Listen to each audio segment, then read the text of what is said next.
Hey guys, welcome back to the Mandala Traveler. Today we're going to do something a little bit different, and I would like to invite you to pack with me for a 12-day trip to Ecuador. Alright, so this video is going to have two parts to it. In the beginning, I'm just going to kind of walk you through what I'm packing and why.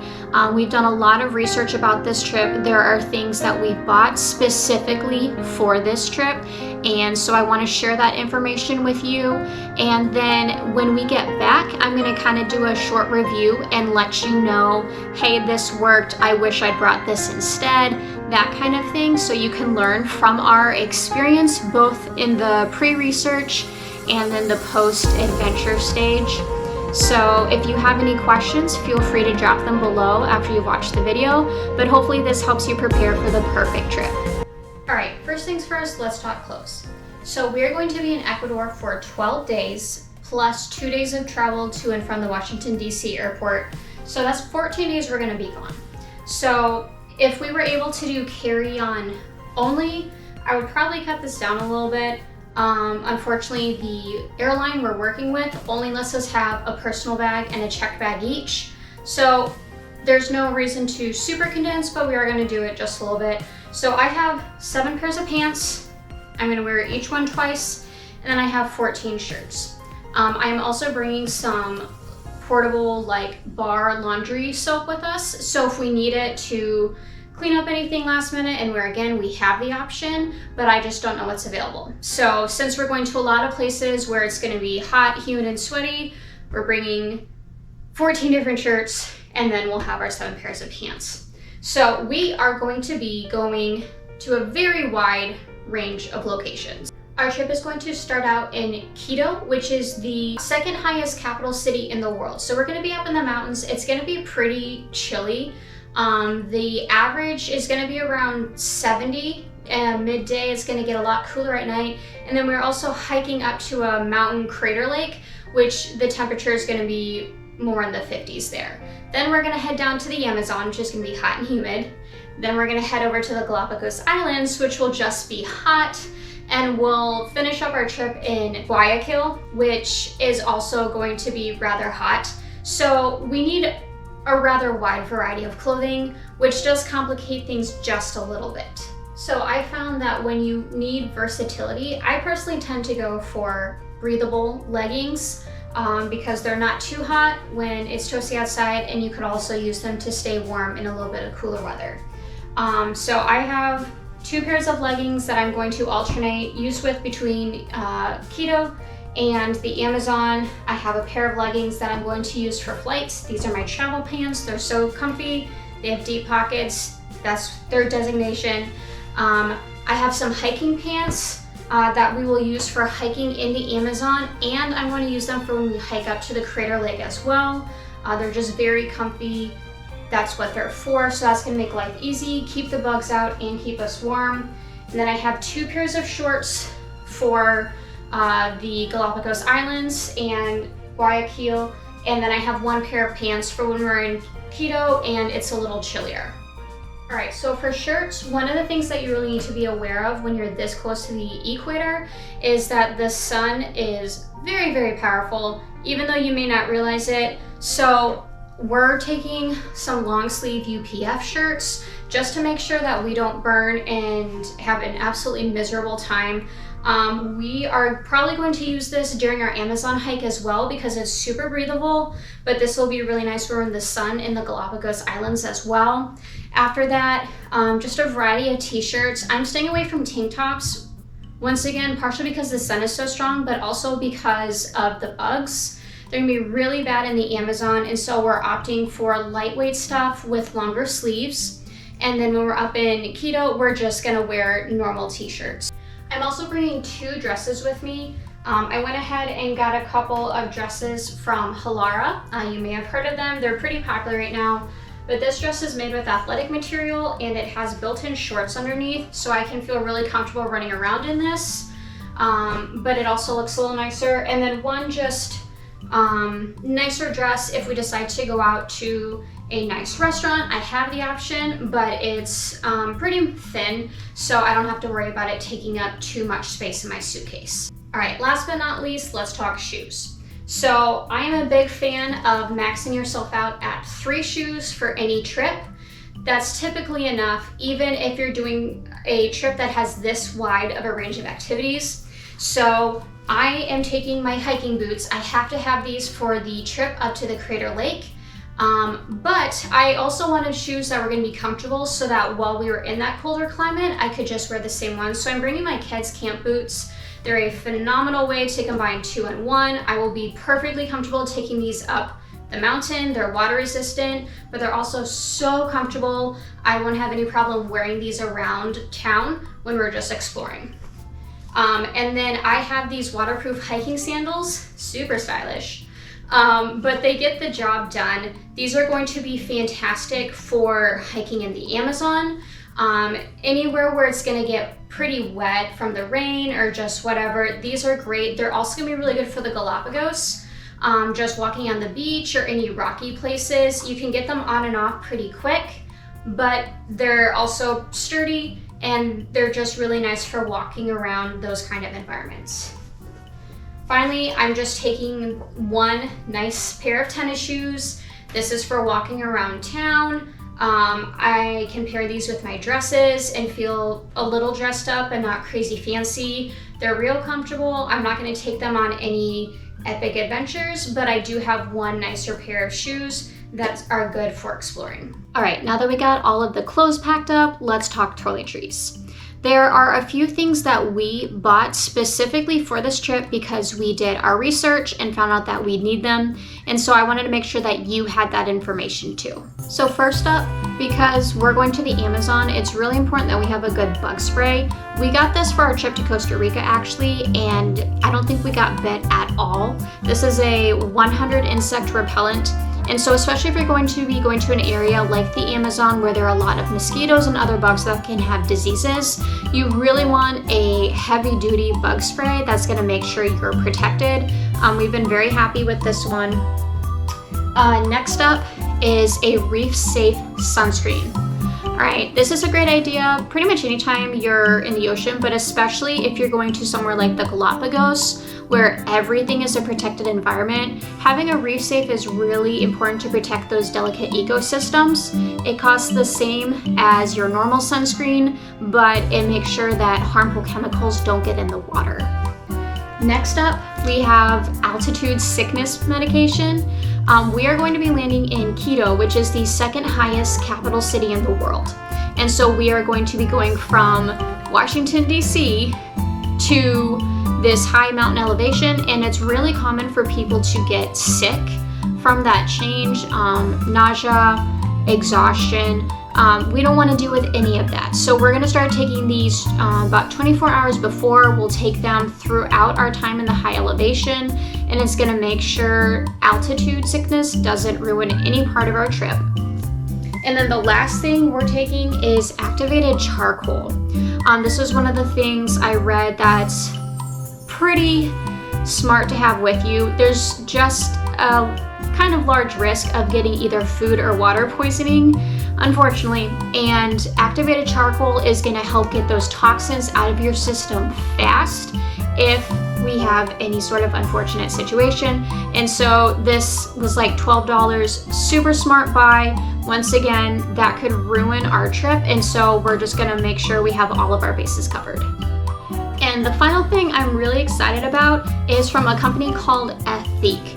So this company takes all of your standard toiletry items and they put them in bar soap form. So normally for a 2-week trip, I would have tons of full-size bottles of things because travel size just isn't enough. But this right here is 2 weeks of toiletries for me and Daniel. We have a deodorant and face moisturizer in here. Over here we have body wash and face wash, and then we have a combination shampoo and shave bar in here along with conditioner. And then this is solid laundry bar and stain remover. So if anything happens, we have this with us as well. But this is the equivalent of full-size toiletries, and it takes up minimal space. So as a traveler, I absolutely love that. It cuts down on space and weight, Plus, if we were going carry-on only, I could throw that whole thing right in my carry-on bag and not think about it until we landed again. So I'm really excited to try those out for this trip. Plus, they're a super sustainable brand, and so I'm really excited that I can buy that and help our environment at the same time. All right, so let's talk electronics. Obviously, you're gonna wanna bring your phone charger, camera charger, extra batteries. But one of the things to keep in mind is although Ecuador does use the same power voltage as America, they tend to have power surges, and so it's really smart to have a surge protector with you. So we got this thing from Septics. It is a dual adapter and surge protector. It's got lights to tell you what voltage is there. It's got a couple grounded plugs, and in the back it has a place to where you can switch out the plugs that go in. And so this came with a whole set, so we can actually use this all over the world. But it has both A and B type plugs, so we can use it with a grounded port if our hotel has one. If not, it has this, but it still has the built-in surge protection so that our electronics don't get messed up. Just about any time we travel, we do end up taking my camera and my GoPro with us, so it's really important that, one, I have a safe place to keep them from the rain and other elements, and two, that I have a bag that has anti-theft protection on it. And so I really like this bag. I got it on Amazon. It's from a company called Lavuk, and it's got a built-in TSA lock at the top. It's got several hidden pockets, one back here, there's a couple inside, and it's the perfect size to fit my camera. There's two water bottle pockets, and there's still room for like a sweatshirt, our passports, money, basically anything we're gonna need for the day. I really love this bag for any time we're gonna be in a city area where pickpocketing is a problem, because I can just feel really confident putting all of our valuables inside. And then, you know, there are some external pockets for things like chapstick or stuff that doesn't really matter. But I'm a big fan of this bag, and it's gonna work as my personal bag for our plane ride as well. It's got great space, and I've just been very, very happy with it. We are also taking a 20-liter dry bag. We got this off of Amazon as well. It's nice and sparkly. It doesn't have any internal storage, but this is going to be great for when we go snorkeling in the Galapagos. We're talking about tubing down the Amazon River. If this gets lost, it's going to float, and so we should hopefully be able to find it again. And it's waterproof, so we can keep our camera equipment inside of there and know that it's not going to get damaged unless it gets submerged for an extended period of time. And the last thing we're going to take is this backpack. I absolutely love it. This is going to be Daniel's personal bag while we're on the plane, but anytime we don't need it, it just zips up into its own pocket. But I love this for hiking trips, and it extends out into this really nice size. It's water resistant. There's room for 2 water bottles, so we can take just one bag for our hike in the Amazon or our hike up to the Crater Lake. It's got plenty of internal pockets as well, some adjustable straps so we can adjust the support. And this is from Zomake. I'm pretty sure this was $19 on Amazon. This is one of the best buys I have made. It's just so convenient, and I know we're gonna get a lot of use out of it on this trip as well. Okay, the final thing I wanted to mention real quick was food and hydration. In a place that's that close to the equator and humid, it's really easy to get dehydrated, especially if you're out all day and you're not realizing how much liquid you're actually losing from your body. That even happens up in Quito. It's really easy to get dehydrated up there with that high elevation. So I really recommend you get some electrolyte packets to put in your water. Make sure that you are using filtered water. Do not drink the tap water. You will get so sick. So your water bottle, whether you buy a plastic one there or you bring a reusable water bottle and fill it with safe water, bringing some electrolyte packets is just a great way to make sure you don't get sick from dehydration. And then we always like to bring a ton of energy and protein bars. The tour we're taking, we shouldn't really have a trouble with missing meals, but sometimes we'll be out on a hike and we want to pick me up, or if we're exploring the city and we want to put off lunch for a while to get one more thing done. Also at the airports, because food is insanely overpriced, we can just eat our protein bars and we know that we're still getting enough nutrients, but we don't have to stop and take the time out when it's inconvenient or break the bank because we're in an overpriced area. All right, so we are back from our Ecuador trip. We had an amazing time. We visited all 4 of the major regions of the country, and we learned quite a bit. So to wrap up this video, I just want to give some final pointers on what I'm glad we took, what I wish we'd left behind, and some things that I wish we had taken with us as well. Right, so first up, I'm really glad that we took our packable rain jackets with us. We got so much use out of these because we did visit during the end of the rainy season, and so we ended up in multiple rain showers and at least one Amazon rainforest storm. And so it was great to know that we had those in our bags. They took up hardly any space. They weigh next to nothing, but they were very dependable and easy to bring with us anytime we went out. So I'm very glad we brought those, but I wish we'd left behind our umbrella. I ended up bringing both, but it just doesn't make sense for the way we travel to have both. I know some of the ladies in our group only brought an umbrella, but since Daniel and I were sharing one suitcase, the extra 2-3 pounds that compact travel umbrella took up, I would have much rather had for more souvenirs or something. So I do regret bringing both when we only used our rain jackets. Next up, I am very glad that we brought our altitude sickness medication. We started taking this about 24 hours before we landed in Quito, and then we took it every day that we were there up in the mountains, and I did miss one dose, and I felt it. I was tired, I had a headache, some nausea, and so it's very important to have that with you, because even missing just one dose, you can start to feel some of those effects that really make your trip kind of icky.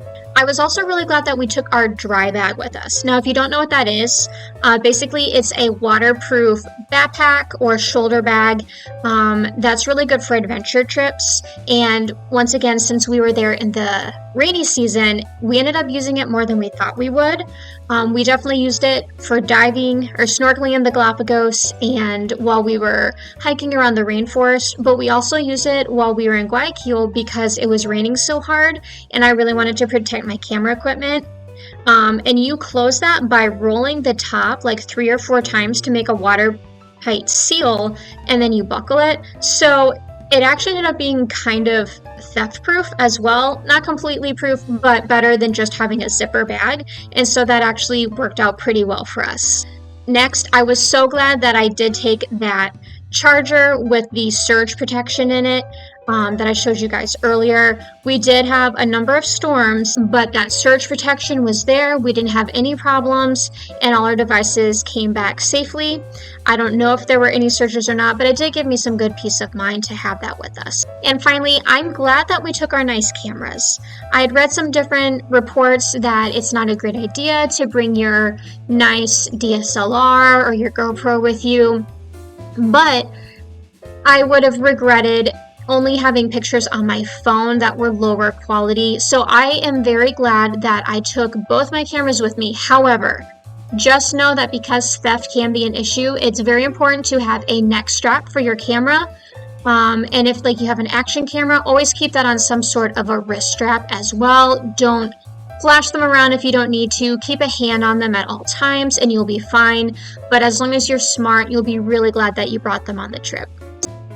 So I already mentioned that I wish we'd left our umbrella behind. Something else that I wish I'd just gone ahead and left was my dresses. I'd read a few different things that said there's nicer places to eat in some of the bigger cities and you may want to dress up. But in my experience, you really have to look for those. And that's just not the kind of trip we were having. So I was under the impression that we could be out of place, and that's really not it. So even though they didn't take up much space at all, I do wish I'd left my dresses behind and just opted for a nicer pair of shorts instead, or just any pair of shorts really.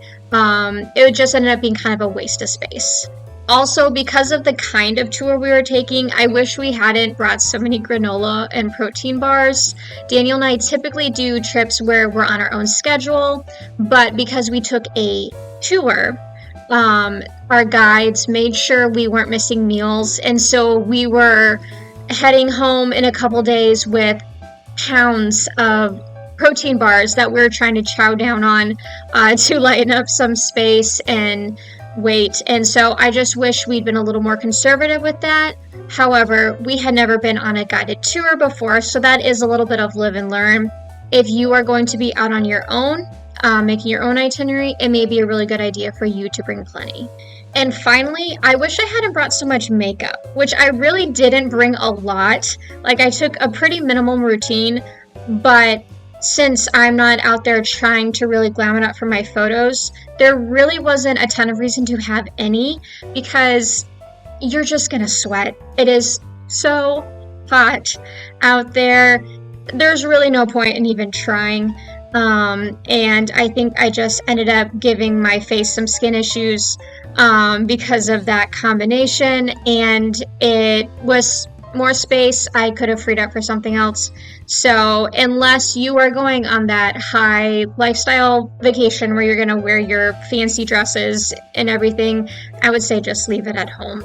All right, and to wrap this video up, here are a few things I wish we'd brought. So if you're going to be spending an extensive amount of time in a certain area, say you're only hiking up in the Andes, or you're only going to be in the Amazon or the Galapagos, it's a good idea to have shoes for each of those. Like, you want hiking boots for being up in the colder part of the Andes, and waterproof sandals for being in the hotter areas. But because we were only there for 12 days and kind of were swooping through all the areas, not doing a ton in any one area, I wish we had just brought waterproof hiking shoes. It was warm enough that I really didn't need my full boots up in Quito or at the Quilatoa Crater Lake, and down in the Galapagos, my sandals worked great, but it would have been nice just to combine the two into one. So just think through what you're going to be doing. If you'll be there long enough to make a specific pair of shoes worth it, do it. But if not, if you're doing something like us, like an Exotica tour where you're kind of going through all, I would just say do waterproof hiking shoes and make your life a lot easier. I also wish that we'd brought more money with us. Cash is almost always the best way to pay in Ecuador. Just about anytime you use a credit card, if it's even available, you're going to have like a 5 to 7% fee.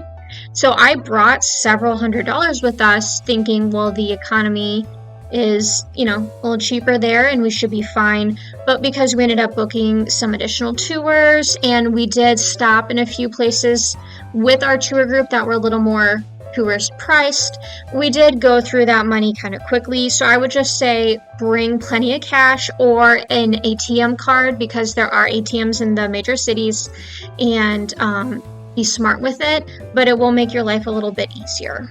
And finally, I wish I'd brought a tinted facial moisturizer with some SPF protection. What I ended up doing was wearing sunscreen and a little bit of makeup, and that was just a really bad combination that doesn't go well with sweat. So, not to be gross, but just do yourself a favor, and you are going to get some sun exposure. If you're up in the Andes, you're going to get wind on your face. You're going to want to keep that moisturized and sun protected. So I would bring something that's actually dedicated to that cause. It's going to make your life a whole lot easier. All right, guys, thank you so much for watching this video. I really hope that this gives you a better idea of what to pack based off of the location in Ecuador that you're going to be visiting. I'm so excited that you're even thinking about visiting Ecuador. I know you're going to have an amazing time. If you want to learn more about packing for Ecuador, I have a full blog written on it. You can find it on my website at the Mandala Traveler blog at www.hawkenredding.com. It's got a lot of extra great information there. If you enjoyed this video, please do me a favor and hit that like button. It goes a long way to helping me create better content for you guys. And if you really enjoyed it, you want to see more content from me in the future, please don't forget to hit subscribe and help my channel continue to grow. Thank you so much for being here today, and I wish you many happy travels. Bye.